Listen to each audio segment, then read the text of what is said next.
5강입니다. 코엘렛은 수사학적인 표현을 쓰고 있어요. 이게 질문의 형식을 띠죠.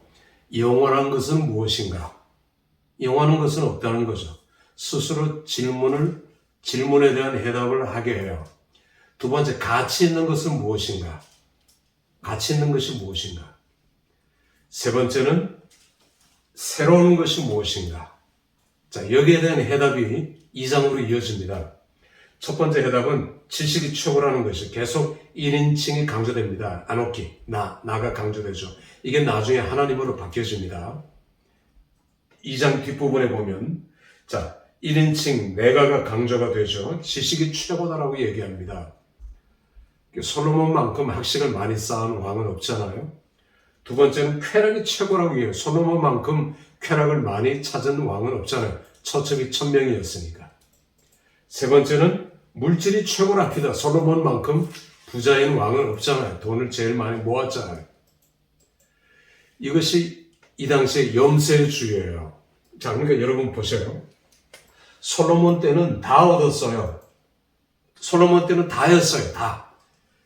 그리고 성전도 완공했어요. 더 이상 할 게 없어요. 다 부자예요. 나라도 부자, 개인도 부자, 성전까지 다 완공했단 말이에요. 낙상시켰어요. 그러니까 사람들이 허무주의에 빠져요. 염세주의에 빠져요. 이제는 더 이상 뭐 할 것이 없어요. 먹을 거 다 먹어봤고, 해볼 거 다 해봤고, 취할 거 다 해봤어요. 백성들이나 왕이나.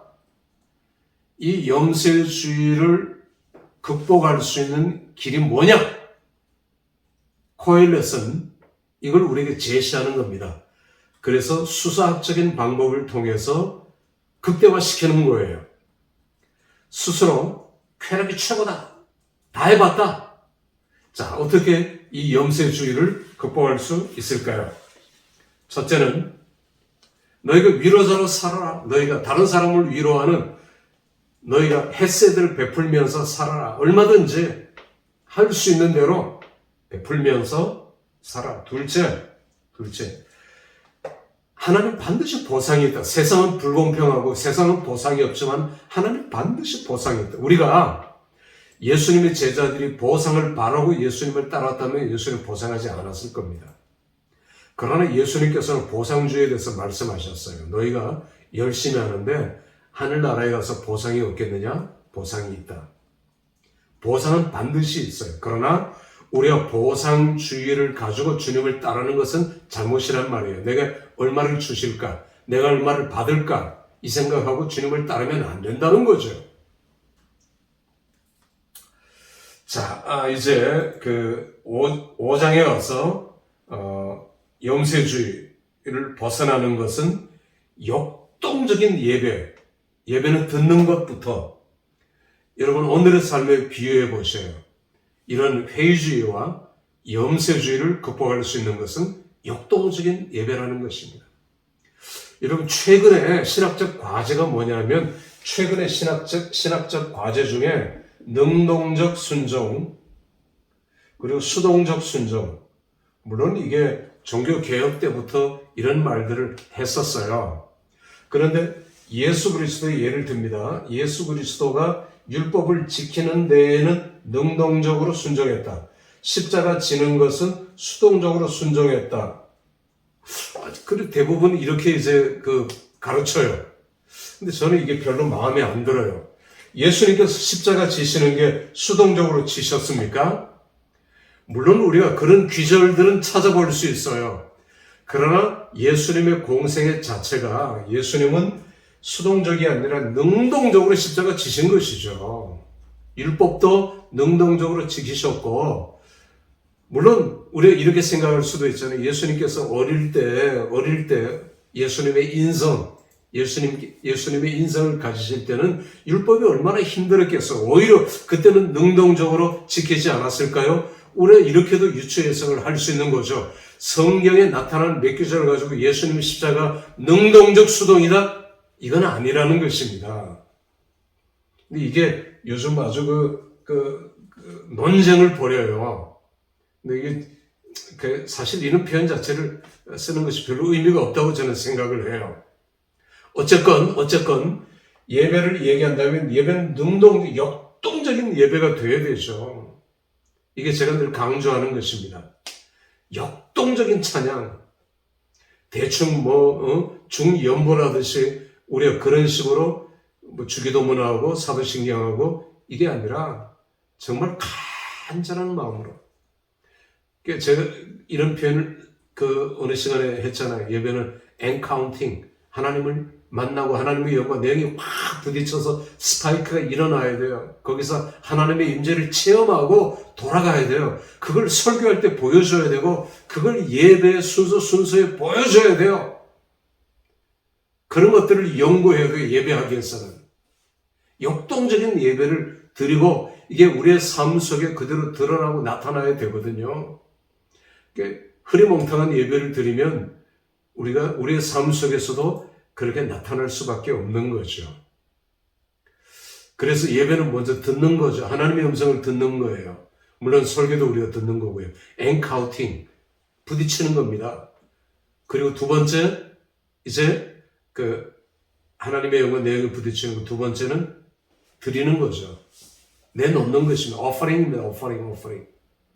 첫 번째는 엔카운팅, 두 번째 offering, 세 번째가 receiving이죠. 받는 거죠. 세 번째 은혜를 받는 거죠. 성령을 받고요. 충만함을 받고요. 그렇게 해서 나가고 그렇게 해서 돌아가고 우리의 삶의 현장 속에 들어가서 승리하는 삶을 살아라! 이게 오늘 본문이에요.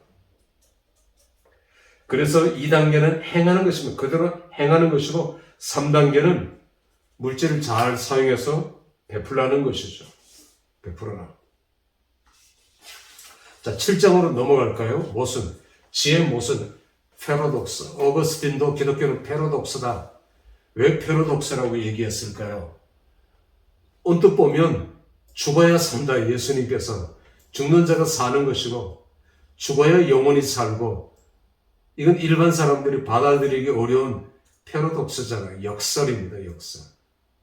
오늘도 말씀하잖아요. 역설을. 첫 번째 역설은 아름다운 이름이 보배로운 기름보다 낫고 이름이 쉐멘이고 기름이 쉔이에요. 어느 유예요. 발음이 비슷해요. 근데 이름을 남기는 게 중요한 거지 기름을 남기고 기름을 더 많이 내가 부유해지고 이게 삶의 목적이 아니라는 것입니다. 하나님 앞에 나의 이름을 남기라는 것이죠. 그래서 죽을 때가 날 때보다 낫고 여러분 우리 한국 사람들은 선라이즈를 보려고 해돋이를 보려고 그러잖아요. 동해안도 가고 해돋이를 보려고 새벽에 일찍 일어나고 서양 사람들은 선라이즈보다 선셋 일몰입니다. 일몰. 해가 지는 걸 보려고.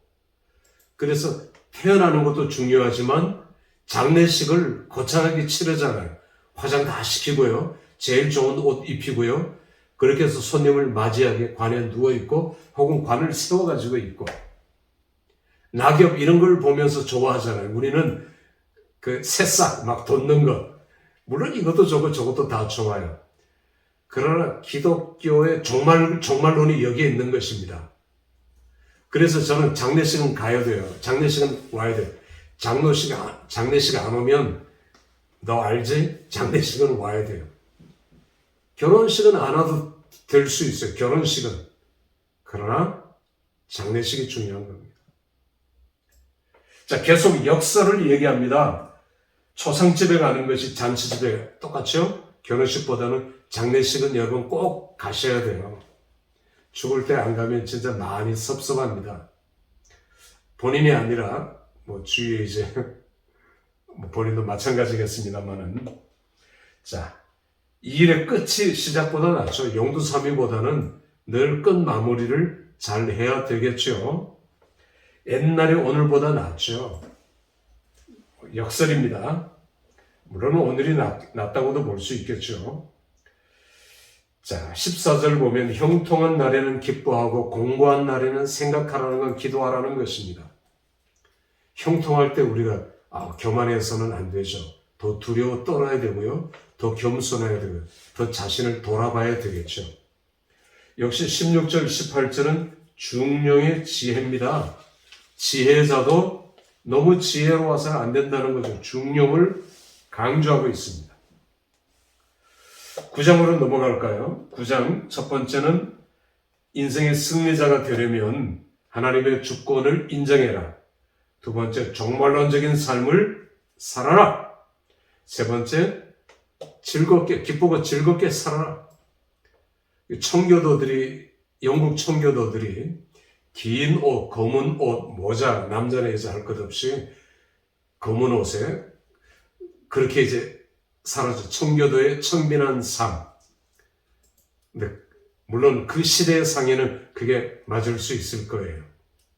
그러나 이게 나중에 지금 퀘이커 교도는 지금도 그런 삶을 살아요. 그게 청빈한 삶으로 그렇게 그들은 알고 있어요. 얼굴에 인상 팍 쓰면서 그건 아니잖아요. 기쁘고 즐겁게 살아야 돼요. 내게 주어진 삶, 그 삶에.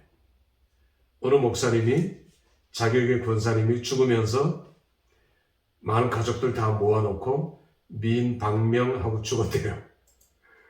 다들 웃었죠. 그 말 듣고. 미인방명. 뜻은 알잖아요. 그러니까 마지막 가면서까지 사람들을 기쁘게 하는 거예요. 그러니까 유머러스하게 기쁘게. 죽음이 막 슬프고 내가 억지로 끌려가고 이게 아니라 죽음도 삶과 한 수평선 산에 있고 삶과 죽음의 한 연속선이라는 걸 보여주는 거죠. 그래야지 죽으면 뭐 끝이고 이건 아니죠. 자, 10장은 그래서 승리하는 삶, 11장, 12장은 사람의 본분이 뭐냐? 여기 영어 성경을 보면 시드와 푸드를 강조해요.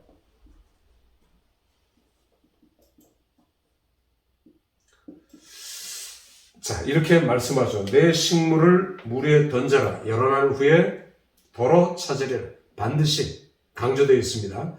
반드시 도로 찾으리라. 2절. 7이나 8에게 완전수 7, 8 그것보다 더 범위를 넓혀서 더 많이 할 수 있거든 나눠주라는 것입니다. 자, 1절의 식물은 푸드입니다. 푸드를 물에 던져라.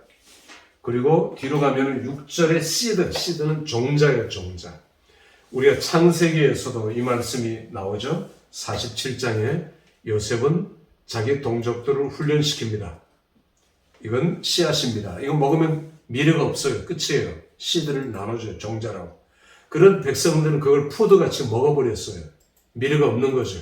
그리고 나를 노예 삼으시어 자기 자신을 국가에 팔았어요. 그걸로 요셉은 인구 분산 정책, 자, 이런 정책들을 펼쳐나갔죠. 이 교육이 안 되니까 그래요. 하나님께서 우리에게 주신 건 시드와 푸드를 잘 구별을 해야 돼요. 뇌물은 절대 먹어서는 안 됩니다. 자, 우리가 11조는 뭡니까? 이거는 시드예요, 푸드예요. 시드죠, 시드. 종자예요, 종자. 푸드가 아닙니다. 우리 옛날에 어른들 농사 지을 때 베개 속에 종자를 숨겨놨어요. 그러니까 애들 배고파서, 가족들이 배고파서 이거 끄집어내서 먹을까봐. 그거 먹으면 끝이잖아요. 숨겨놨어요. 그걸 몰래 장독대 밑에 이런 데 숨겨놨어요. 왜? 그건 시드예요, 시드. 그러니까 시드를 푸드같이 먹어버리면 소망이 없어요. 주의를 지키는 것. 주의를 지켜라. 이건 시드죠, 시드. 푸드가 아니라는 말입니다. 자, 이런 것들을 우리가 이해해야 돼요. 고린도 후서에서도 이걸 강조합니다. 시드와 푸드의 그 차이. 자, 이제 우리는 마지막 12장까지 왔습니다. 12장. 제가 도입부에 이런 표현을 썼어요. 잠언도 마찬가지지만 지혜 얘기하고 있다. 전도서도 지혜 얘기하고 있다. 지혜. 그런데 12장, 여러분 12장 11절에 보면은 한 목자를 주신 바라, 한 목자라고 하는 말이 나와요. 한 목자에 주신 바니라, 이렇게 끝을 맺어요. 한 목자. 에하드라는 말입니다. 목자는 로이죠, 로이. 로이. 한 목자는 에하드입니다. 로이 에하드예요. 에하드라는 말은 유일한이라는 말이에요. 유일한. 우리가 스가랴서에 보면 10장, 13장, 12장 계속 에하드라는 말이 강조가 되어 있어요. 유일한 목자예요. 그냥 한 목자가 오실 것이라는 것이 아닙니다. 그러니까 스가랴서도 이 예언을 굉장히 비중 있게 다뤄요. 그러면서 이 에하드가 하나님께서 내 짝된 자라 하죠. 짝된. 하나님과 짝된 자가 누가 있어요? 예수 그리스도 성자밖에 없잖아요. 그게 에하드, 로이 에하드예요. 목자인데 유일한 목자가 오실 거라는 것입니다. 유일한 목자가 누굽니까? 예수 그리스도밖에 없는 거예요. 제가 아침에도 히브리어 성경을 확인했어요. 그냥 제가 알고 있지만 그러나 강의를 하기 위해서는 다시 확인을 해야 되는데 로이 에하드를 다시 한번 확인했어요. 이게 얼마나 중요한 거예요. 아직 우리나라 누구나 그 로이 에하드를 얘기한 사람은 없어요. 제가 다 찾아봤거든요. 그런데 여러분, 스가랴서도 그래서 중요해요. 굉장히 중요해요. 로이 에하드라는 말이 너무너무 중요한 거예요. 자, 유일한 목자다. 유일한 목자다. 지혜자는 솔로몬은 앞으로 오실 한 목자, 로이 에하드를 바라보고 있는 거죠. 내가 지혜가 아니라는 것입니다. 내가 너희에게 코엘렛은 솔로몬이죠. 코엘렛으로 우리가 지혜롭게 사는 법, 그리고 염세주의를 극복하는 법을 얘기했지만 최종 지혜자, 나보다 비교할 수 없는 위대한 지혜를 가진 그분이 오실 것이다. 그분은 바로 로이 에하드라는 것을 12장 11절에 말씀하고 있다. 이번 강의는 좀 짧지만 이렇게 마치도록 하겠습니다. 수고했습니다. 마치겠습니다.